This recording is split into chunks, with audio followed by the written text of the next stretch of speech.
হাতে আর 1 মাস, তারপরেই দুর্গাপুজো। ধীরে ধীরে কেনাকাটা শুরু করেছেন সাধারণ মানুষ। তাই এবার পুজোর 15 দিন আগে থেকেই শহরে অতিরিক্ত বাস চালানো হবে বলে জানালেন রাজ্যের পরিবহন মন্ত্রী স্নেহাশিস চক্রবর্তী। পাশাপাশি পুজোর সময় সাধারণ মানুষের যাতে ভোগান্তি হতে না হয়, তাই কত সংখ্যক বাস অতিরিক্ত চলবে সবটাই জানালেন এদিনের বৈঠকে। দেখুন।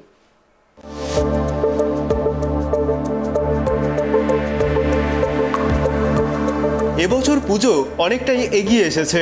পুজোর কেনাকাটাও ধীরে ধীরে শুরু হয়েছে। জেলা থেকে এই সময় প্রচুর মানুষ আসেন কলকাতায় শুধুমাত্র পুজোর শপিংয়ের জন্য। সেই কারণে এবার ব্যবস্থা করা হচ্ছে পুজোর শপিং স্পেশাল বাস। মূলত হাওড়া আর শিয়ালদহ থেকে এই বাস চলবে। স্নেহাশিস চক্রবর্তী বলেন, শপিং স্পেশাল বাস আমরা চালাবো। পুজোর 15 দিন আগে থেকে এই বাস চলবে। 25টি করে বাস চালানো হবে। যদি চাহিদা ব্যাপক থাকে তাহলে সেই পরিস্থিতি অনুসারে বাড়ানো হবে বলেও জানিয়েছেন মন্ত্রী। কেনাকাটার জন্য প্রচুর মানুষ কলকাতায় আসেন, বিশেষ করে যে সমস্ত নিউ মার্কেট বলুন, শ্যামবাজার বলুন, বড় বড় মলও হয়েছে এখন অনেক। তো সেই সব বাজারগুলোতে, গড়িয়াহাট, এই সব জায়গাগুলোতে শহরের তলির মানুষ, গ্রাম অঞ্চলের মানুষরা ট্রেনে করে আসেন। তাদের জন্য শিয়ালদা স্টেশন বা হাওড়া স্টেশনে পুজো স্পেশাল কিছু বাস আমাদের থাকবে। পুজো স্পেশাল বলেও শপিং স্পেশাল বাস। প্রতি বছরের মতো এবছরও চলবে পুজোর স্পেশাল বাস পরিষেবা। উৎসবপ্রেমী মানুষের যাতে কোনো সমস্যা না হয়, তাই পুজোর দিনগুলোই সারা রাত সরকারি বাস চালাবে পরিবহন দপ্তর। সপ্তমী, অষ্টমী, নবমী চলবে বিশেষ পরিষেবা। হাওড়া, শিয়ালদহ এবং বারাসাতকে কেন্দ্র করে বাসগুলো শহর ঘুরবে। থাকছে বিশেষ প্যাকেজও। দুর্গাপুজোর দিনগুলিতে যাতে দর্শনার্থী যারা দুর্গা ঠাকুর দেখতে চান, পুজো প্যান্ডেল দেখতে চান, তাদের জন্য বিশেষ বাসের বন্দোবস্ত করি প্যাকেজ আকারে। প্রতি বছরই করি, এবছরও সেটা করছি। সেটাই আমাদের পুজো পরিক্রমা 2025।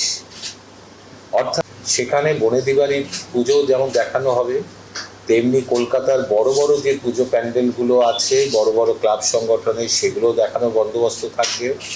পাশাপাশি বসিরহাটে ধান্যকুড়ি এবং কামারপুকুর জয়রাম বাটিতেও মানুষকে নিয়ে যাওয়ার বাসের বন্দোবস্ত। সাবেকি বনেদে বাড়ির পুজো পরিক্রমা।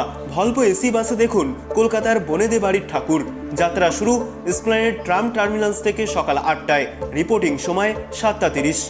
যাত্রাপথ বদনচন্দ্র রায়বাড়ি, বাগবাজার হালদার বাড়ি, বেলুর মঠ, শোভাবাজার রাজবাড়ি 1, শোভাবাজার রাজবাড়ি 2, ছাতুবাবু ও লালটু বাবুর বাড়ি, রানী রাসমণি বাড়ি, বেহালা রায়বাড়ি, বেহালা সোনার দুর্গাবাড়ি, সাবর্ণ রায়চৌধুরী বাড়ির আটাচালা পুজো, সাবর্ণ রায়চৌধুরীদের মেজ বাড়ির পুজো।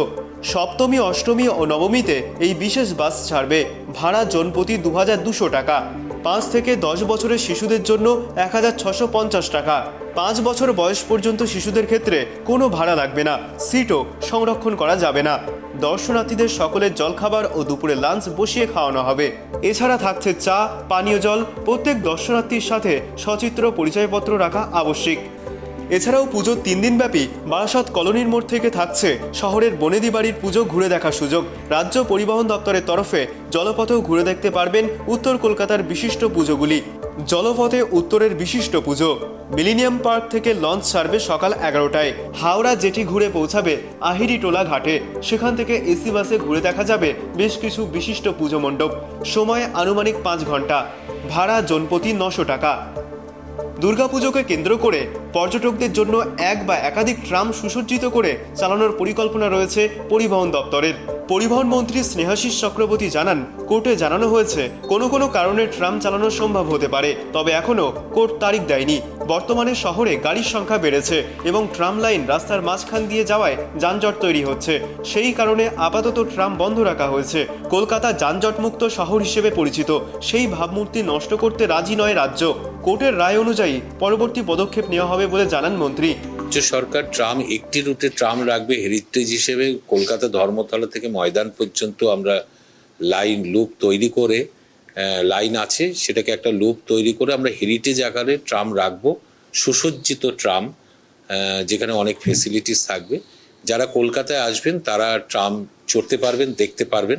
কিন্তু বাকি ট্রামগুলো আমরা চালাতে চাই না। কি ট্রাম লাইনগুলো তুলে দেওয়া দরকার, কারণ যে ট্রাম লাইনগুলো রাস্তার মধ্যে রয়েছে তাতে বর্ষাকালে বিশেষ করে ছোট গাড়ি, সাইকেল বা স্কুটি এগুলো স্কিড করছে এবং অ্যাক্সিডেন্ট হচ্ছে এবং রাস্তাগুলোকে মসৃণও করা যাচ্ছে না।